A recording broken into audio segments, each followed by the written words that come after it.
Jöjjön közelebb, Szijjártó.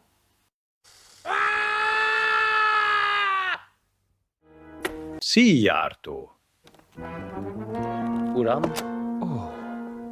Ó, mi történt magával, Szijjártó?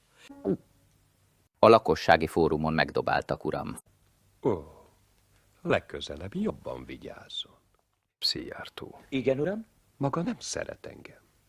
Valami azt súgja. Én szeretem önt, Mr. Lavrov. Helyes. Mi az, Petikém? Jelentés Magyar Péterről, uram. Magyar Péter áruló, brüsszeli báb, ukrán bérenc, drogfüggő, jelentéktelen figura, kormányunk hatalmára és a magyar-szovjet, akarom mondani magyar-orosz kapcsolatokra teljességgel veszélytelen. Veszélytelen? Attól tartok, Szijjártó, hogy maga félrevezet engem. Jaj, kérem, ne bántson, a jelentést szóról szóra az Alkotmányvédelmi Hivatal. Szijjártó. Igen, uram? Valami újabb baleset?